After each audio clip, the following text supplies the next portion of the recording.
Eu estava há muito tempo querendo fazer esse vídeo. A gente já pode usar a VIF sem medo. No começo de 2024, o único browser que faltava dar suporte para a VIF era o Edge, e agora a gente já tem suporte em todos os browsers. Isso significa que a gente já pode usar o melhor formato de compressão de imagens disponível atualmente. Se você não sabe o que é a VIF, deveria saber.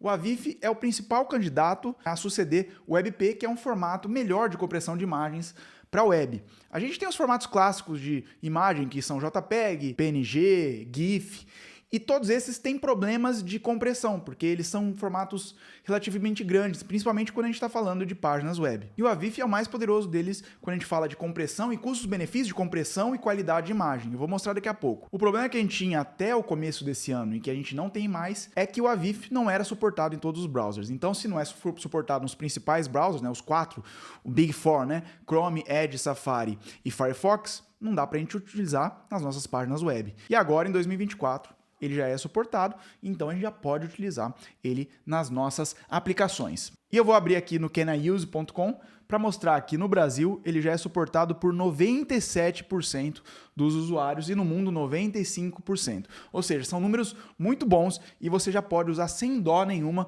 na sua imagem o formato novo de AVIF. Uma outra forma de ver que é suportado é esse Baseline, né? Baseline é uma iniciativa do Google e dos grandes vendors de browsers que traz funcionalidades que são suportadas pelos 4 maiores browsers. Isso significa que o AVIF é novo no Baseline. E quais as vantagens do AVIF em relação, por exemplo, ao WebP, ao PNG, ao GIF e ao JPEG? Em relação ao JPEG, primeiro que ele é um formato que comprime muito melhor, então as imagens vão ficar menores. Segundo, que o JPEG não tem suporte ao canal alfa, canal de transparência. Então, uma imagem tem que ser quadrada no JPEG. Uma imagem com a VIF é igual ao PNG, você pode ter o fundo transparente, isso é uma grande vantagem. Tá, então eu poderia usar o PNG, mas o PNG não é muito bom para imagens fotorrealísticas. A imagem que você tira da câmera do celular, numa câmera fotográfica, o AVIF traz muito mais qualidade para essa imagem com muito menor tamanho. E em relação ao WebP, ele tem uma compressão boa, parecida com o WebP, mas ele suporta outras coisas além do WebP, por exemplo, HDR, uma profundidade de bits que levam a imagens mais realistas também, e também suporta animação igual ao GIF, só que com a vantagem de ser muito mais leve. E como que eu posso usar isso hoje? Bom, se você está usando algum dos grandes frameworks, é bem provável que algum desses frameworks já dê suporte ao AVIF. O Next, por exemplo, o Astro, todos eles têm formas de comprimir imagens que te dá a possibilidade de comprimir no formato AVIF. O Next, por exemplo, você precisa botar uma configuração, procura no Google, tem uma forma de colocar uma configuração que você quer como padrão AVIF e não o WebP, no Next Image, que é o componente de imagem do Next. Uma outra forma de usar é através de aplicativos. Eu vou abrir aqui o Squoosh.app, que também é um PWA, você pode baixar no seu computador essa aplicação. É um aplicativo que converte imagens JPEG, PNG, para a VIF. Eu vou colocar aqui uma foto de um Border Collie, uma foto bem grande, e você vê que aqui do lado o tamanho dela é de 1 mega. É relativamente grande se você quiser colocar na web. E se você ver aqui, eu tenho a forma de comprimir. Se eu comprimir para um JPEG mesmo, uma compressão com JPEG, eu vou ter 355 kilobytes.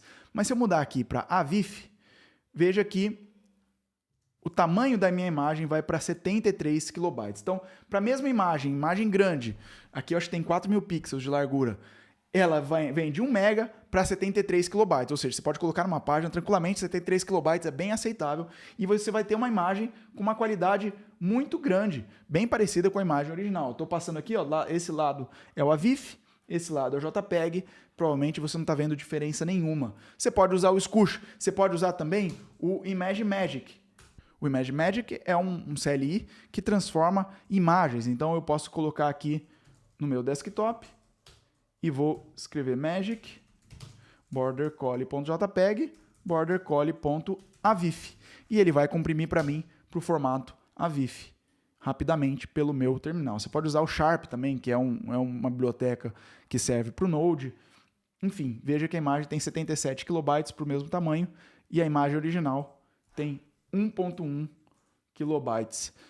É uma compressão bem significativa. E no fim, cabe uma reflexão para nós devs, né? Antigamente, se você é da época do ES6, que trouxe mudanças muito significativas no universo JavaScript, a gente tinha que fazer polyfill de tudo. Se a gente quisesse usar um JavaScript um pouquinho mais moderno, a gente tinha que transformar, depois veio o Babel, que conseguiu fazer isso de uma forma mais automatizada para a gente, mas o ponto é que uma dependência precisava de inúmeras outras dependências quando a gente instalava o nosso pacote, justamente para suportar browsers mais antigos.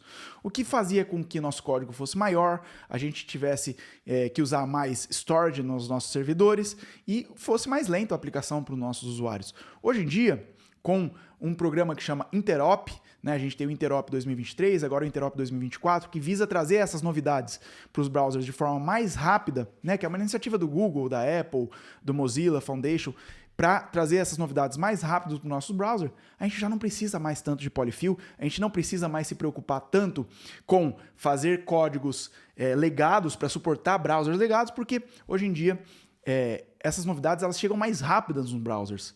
Então, você precisa decidir se você quer suportar todas as versões de browsers e ter um código maior, menos performático potencialmente, ou se você quer já entregar um código mais moderno, mas suportando um pouco menos de pessoas. Vai no Can I Use, decide uma porcentagem de usuários. Eu, por exemplo, acima dos 90%, 90% a 95%, eu já não me preocupo mais, porque de 5% a 10% são usuários que estão em browsers muito legados. E não faz sentido para mim, para o meu público-alvo, eu suportar esses browsers legados.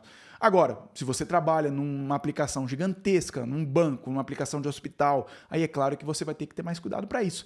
Mas, caso contrário, vai com 90%, 95% de compatibilidade, você pode ver isso no Can I Use e em outras plataformas de compatibilidade, e manda o código moderno mesmo para o seu usuário, sem polyfills, é um código mais leve e mais performático. E se você quer saber e aprender mais sobre front-end, dá uma olhada no Codante.io, que é uma plataforma em que eu faço mini projetos e workshops, colocando em prática temas modernos de front-end, como esse que a gente viu hoje. Entra lá, codante.io/workshops ou /mini projetos e se divirta.